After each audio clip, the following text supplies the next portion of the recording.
The return of the ex-lover. I came home from work at the usual time.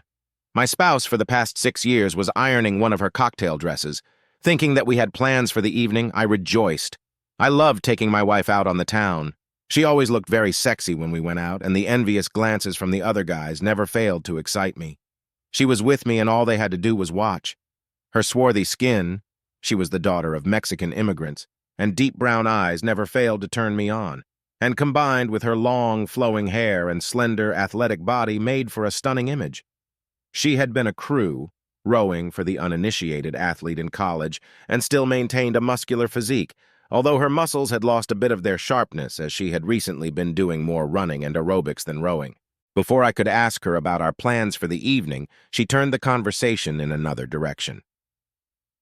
"You'll never guess who I ran into tonight," Maria said, keeping up the pace. "Anthony!" Anthony? Anthony. I struggled to remember the name, especially since it referred to the man she would be so excited to see, presumably in a little while. Only one Anthony came to mind, so I hazarded a guess. "Anthony, is this your high school boyfriend, Anthony?" I asked. "Yeah. Can you believe it? Out of nowhere after all these years." For the record, Anthony was my wife's boyfriend for the last 2 years of high school. I had never met him, having met Maria in college, but I had heard of him. Oh my God, how I'd heard of him. They had only broken up because their colleges were so far apart, but they were in love with each other, at least according to her. Although I met my future wife during freshman orientation, and we hit it off right away, I had to settle for friendship because she wasn't ready for a relationship yet. At the end of freshman year, she agreed to be my girlfriend, but left for her hometown, Salinas, California, during the summer. I visited her once for a few days and met her very large, very traditional Mexican family, but they readily accepted this white guy into their clan. I think my swarthy Italian skin contributed to that. I wondered if Anthony showed up during that summer, but neither of us brought it up, and I hoped it was all behind us. "Where did you run into him?"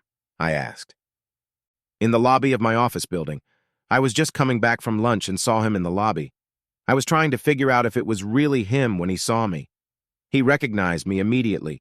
He's a pharmaceutical company rep, comes to this region every other Wednesday, and was here to meet with some of the doctors in this building. Isn't that amazing?" "Yes, amazing," I agreed. I would have been even more surprising if I hadn't been concerned about how excited she was about it. I mean, what are the odds of us meeting by chance like that? It just hit me so hard. Anyway, we're having dinner tonight to catch up. That explained the cocktail dress. I didn't like the idea of having a third person with her during our dates. I preferred her to be alone. But this was a special situation, and I could put up with it to make her happy. "Oh, okay. When do I need to be ready to go out?"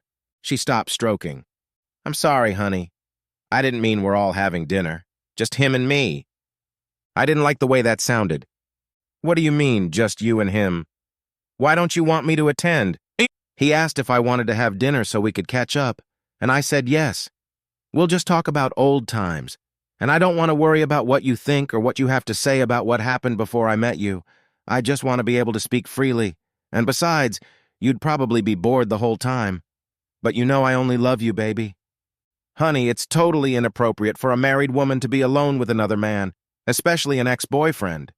Even assuming nothing happens, what if someone we know sees you on a date with someone other than me?" "Henry, it's not a date. It's just 2 old friends having dinner. I can't believe you're making me so upset about this." She set the iron aside and picked up the dress to check for creases. "If this isn't a date," I asked, "why are you making one of your sexy cocktail dresses?" "You know I like to dress up when I go on a date," she objected. "That doesn't mean anything. It's like you don't trust me." "I do trust you, but it's not just a matter of trust. How would you like it if I insisted on going out to dinner with one of my ex-girlfriends and I had to tell you to stay home?" "I'd say it's okay because I trust you and know that you love me and only me." I didn't believe that for a minute. "Maria, I'm not okay with this. You're not going to dinner with Anthony alone. Either you don't go or I go with you." That made her angry. "You're not my father. You're my husband. I'm a grown woman and you can't tell me what I can and can't do. I'm going and you're not, and if you don't like it, that's too bad." She took the dress from the ironing board and left for the bedroom, closing the door behind her. I got a beer out of the fridge and sat down at the kitchen table. We always discussed things like this until we came to an agreement on how to proceed. Never once did either of us tell the other that we were going to do what we wanted to do, and if they didn't like it, too bad. When she finally came out, I had to admit that she looked gorgeous, although my main thought was that she looked too gorgeous for what she was about to do. As she walked past me, she stopped and kissed me on the cheek. "We'll talk more about this when I get home, okay?" I couldn't help it. "We've already talked about this, and you've made your position clear. You're going to do what you want to do, and I don't care what I think about it. It's good that you know our rules for the future. Just remember to use protection." "I'm not going to make love to him. It's just dinner. Damn you." With those words, she sprinted out of the house. I went to bed early. She left the house around 7 p.m., and I heard the bedroom door open around 10:30 p.m. She went straight into the shower, although she always showered in the evening, so it wasn't unusual. She slid over to me, and I saw that she was naked. She whispered in my ear, "Baby, I wouldn't say no tonight. Would you like some reconciliation, love?" I turned toward her.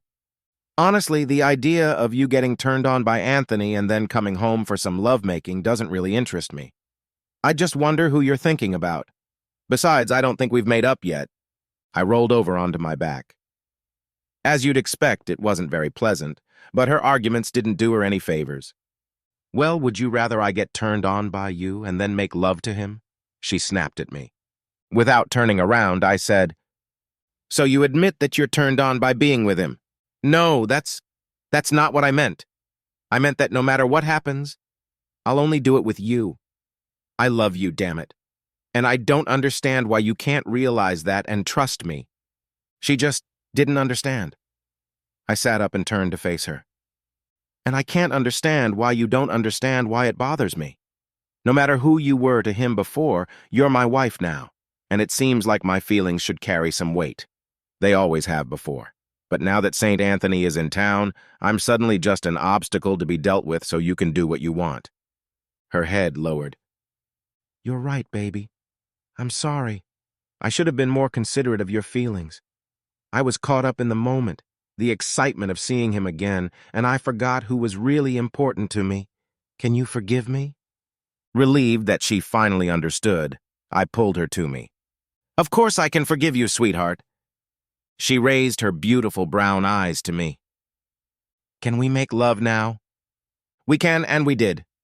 I forgot about it until 2 weeks later when Maria called to say she was running late at work. She had a special project to finish. It was Wednesday, the very day that old Anthony was supposed to be passing through on his regular schedule. I couldn't believe it was a coincidence. So on my way home from work, I decided to stop by her office. I bought a couple of sandwiches on the way, pretending I was just bringing her dinner. Wasn't I thoughtful? I checked in at the security desk and headed to her office. Maria worked at the front desk of a major insurance company, and this was the first time in 3 years she'd had to stay late for work. The front door was locked since it was after hours, so I knocked. The door was glass, so she saw me when she came to the door. I expected the office to be empty, but she was sitting at her desk working, and of course turned around as soon as she saw me in the doorway. Her beautiful smile lit up her face. "Hi, baby. What a nice surprise." She came over and kissed me. "What do I owe you?" "I brought you a sandwich for dinner. Thought we could have dinner even though you had to work late." "That's nice. Well, let's eat, but let's make it quick. The more time I'm out of work, the longer I have to be here." We ate for about 15 minutes, talking about our days, and then I left her to do her own thing. I drove home feeling stupid for doubting her. Maybe that dinner was where it ended. They made up, she got him out of her head, and that was it. I was ready to trust her. Until 2 weeks later, it happened again. The same phone call came in that she was delayed at work on another special project. If true, that meant the company was giving her more responsibility, and that was a good thing. But I couldn't shake the feeling that it was just a legend. The timing was too coincidental. This time I just called her, even though it was her direct line. I knew the caller ID would recognize me and she'd pick up and I'd know she was at work, unlike a cell phone call, which she could answer no matter where she was. It seemed like an easy way to make sure she was at the workplace when she said she would be.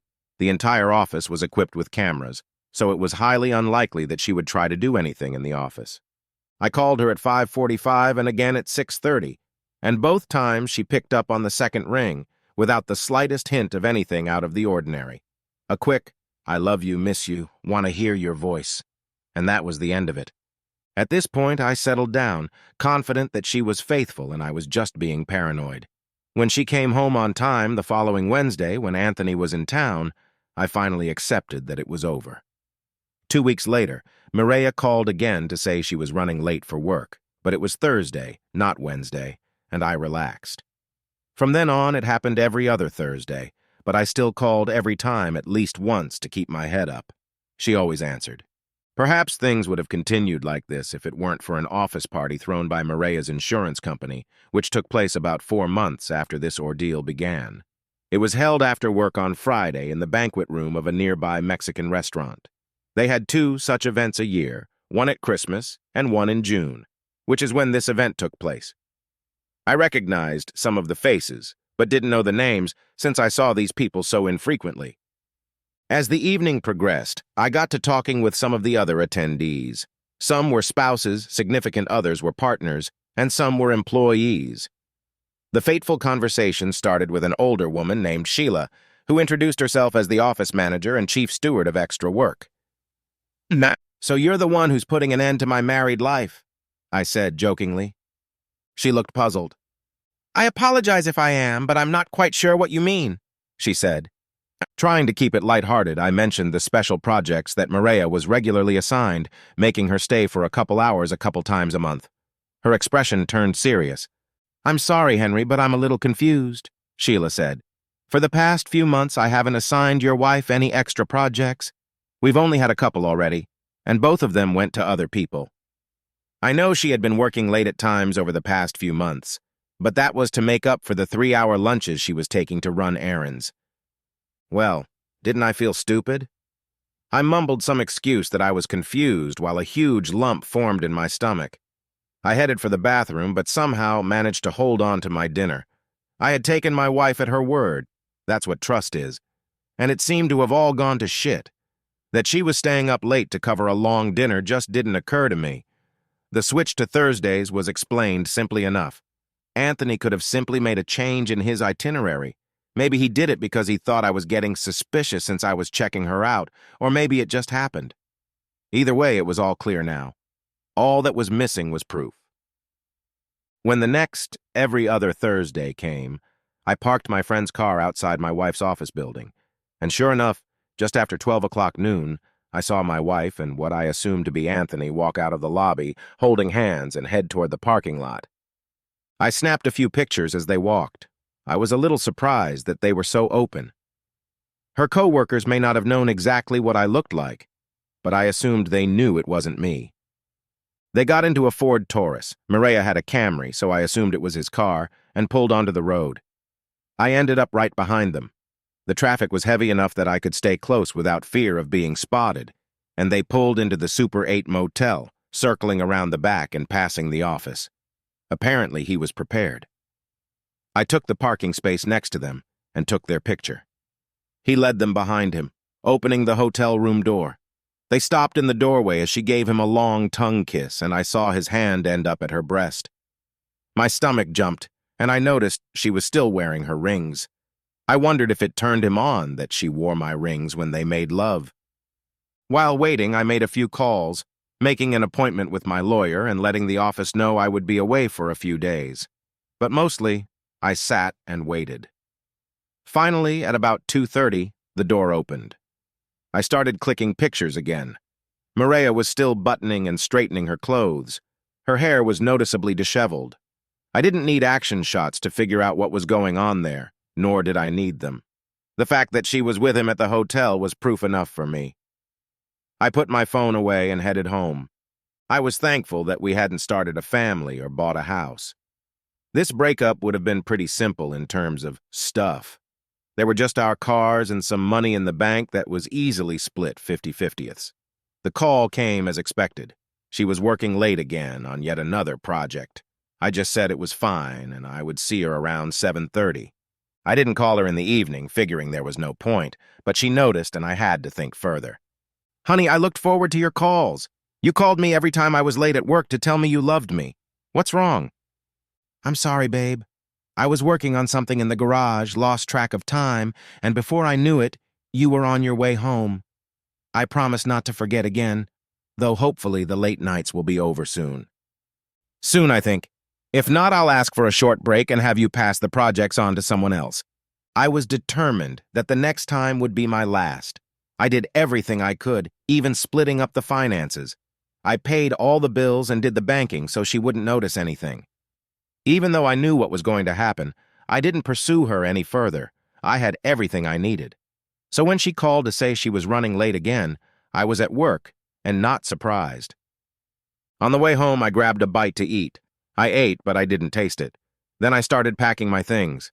It was a few hours before Maria arrived, and I only had clothes and toiletries.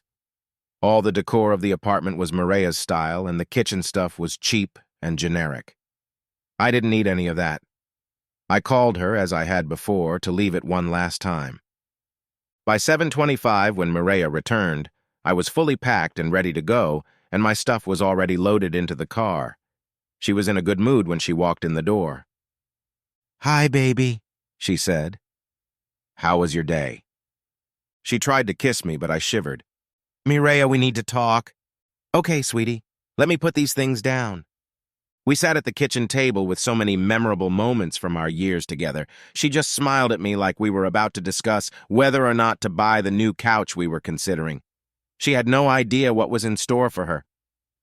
"So you've been staying at work a lot lately. How are your projects coming along?" "Great. Great. They seem to be very impressed with my work. Hopefully that will mean good prospects." "Tell me about them." "What?" This she certainly hadn't expected, thinking it would be enough to tell me she had projects, and I would never express a desire to know the details. She hadn't thought that far ahead. "Projects. Tell me about them. What have you been up to?" "Well, just, some analysis of, tariffs in certain areas and, stuff like that." "I'm glad things are going well for you. Is there anything you'd like to tell me?" "Just that I love you, but you already know that." I thought I did until I found out about you and Anthony." She exhaled in frustration. "There it is again, Henry. Damn it, I didn't do anything to him. I haven't even seen him since that one time, months ago." "You haven't seen him in months? Is that true? Are you sure about that?" "Yes, Henry, I'm sure," but the look on her face betrayed the uncertainty of her words. She was concerned. "Then maybe you can tell me who the guy is in these pictures from 2 weeks ago, if it's not Anthony." I spread the photos I had taken of her across the table, showing her leaving the room in a mess. Her head had fallen off. Next on the table were the divorce papers. "No, Henry, please. It was nothing. It was just, nothing. Can't we just forget about it? Counseling or something, whatever you want." "Of course not, Maria. I told you when we started dating that cheating is a reason to end a relationship, and I don't accept it. You're my wife, and there have been countless times in the last few months alone where I wasn't even the last person you made love to.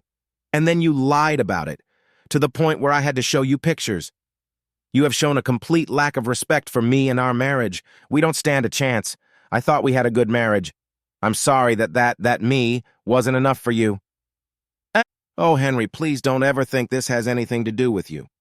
I love you with all my heart, and it never had anything to do with you. I can't even explain it. All those old school feelings came back the first time I saw him, and I wanted to experience them again. That first night we just had dinner, and I thought that was the end of it. Then he kept invading my thoughts. When you and I met, I was a virgin, so I had never experienced it with the man I considered my first love. I got carried away, and when he came back 2 weeks later and asked me out to dinner, I said yes. We ended up staying at a hotel. I did it willingly. I wish I could say I didn't want to, but I said yes. After that, it got easier each time, but less and less fun.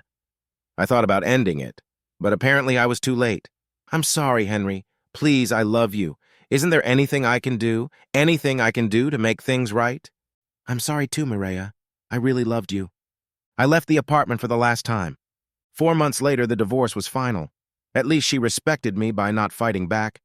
I got a one-bedroom apartment and Maria, to everyone's surprise, transferred to another office and moved in with Anthony. I focused entirely on work until the divorce was finalized, got a nice bonus, and put myself in line for a promotion when a large Japanese electronics company gave us their business based on my presentation. I still missed her, even though I knew I could never be with her again. She had always been the most beautiful woman in the world to me. So how could I stay with her after this? Almost a year after that last evening at the kitchen table, I received a text from Maria informing me that she was in town and asking if we could meet for a drink. We agreed to meet at a small bar not far from my apartment. When I walked in, I saw her at the other end of the room and immediately noticed that she had lost weight. She still looked beautiful, but in a different way. I greeted her warmly, gave her a little hug and a peck on the cheek. "So, what brings you to town, Maria?" I asked, sitting down at the table across from her. I ordered a Coke, since I'd never been addicted to alcohol, which Maria knew, but surprised her a little by adding a strawberry daiquiri as well. She remarked, "Alcohol, Henry? That's not like you." In the last year, things have changed a lot. Life is full of surprises. I guess that's true. In fact, I'm thinking about moving back. I miss this place. Can Anthony work in this neighborhood? It was a sincere question. I had already forgotten about the anger and resentment. We're, not together anymore. He cheated on me. Is that true? How ironic, I thought. Turns out I wasn't the only regular stop on his itinerary even back then, and he didn't stop with any of them even after I moved in with him. I'm really sorry to hear that. How did you find out about this? It sounds like there are other husbands who have been less understanding than you. Several of them got together to physically express their displeasure with him sleeping with their wives and suggested that he move in with them. After he left the hospital, he disappeared. I have no idea where he went. She didn't seem very disappointed. It couldn't have happened to a nicer person. So, are you trying to get back to work at this office? I'm trying, but everything is on hold while I try to negotiate one particular case. She gave me that smile of hers that I could never resist. But things have changed, as I said. And what was it about, Mireya? As if I didn't know. Henry, I'm so sorry for what I did. I was a fool who fell in love with a memory, with a man who no longer exists, and may never have existed. We had a wonderful marriage, and I still love you. I've learned my lesson. Is there a chance? At that moment, a certain figure in a knee-length blue dress walked through the door and headed towards my table, or rather, me. The tall blonde set her purse on one of the other chairs and pecked me on the cheek. "Hey, baby, sorry I'm late. I got caught up in a production meeting. Is that my drink?" Without waiting for an answer, she took a daiquiri and took a long pull through the straw. I know. I got your message. Is everything settled? Of course not. It doesn't work that way, you know that. But I'm done talking about work and I'm ready to get on with our evening. I've started introductions. Renee, this is Mireya, my ex-wife. Mireya, this is my girlfriend, Renee. It's a pleasure to finally meet you, Renee purred, and it was completely sincere. I was very excited when Henry told me you were in town and we would meet for a drink. I've heard a lot about you. Some good stuff, I hope, Mireya joked. Almost everything, in fact. He speaks very highly of you, except for the last few months of your marriage, but I suppose that's to be expected, Renee replied. I saw Mireya's eyes become a little moist. He's a good guy, she said. Stick with him, be smarter than I was. I'm planning to do it. We've already set a date.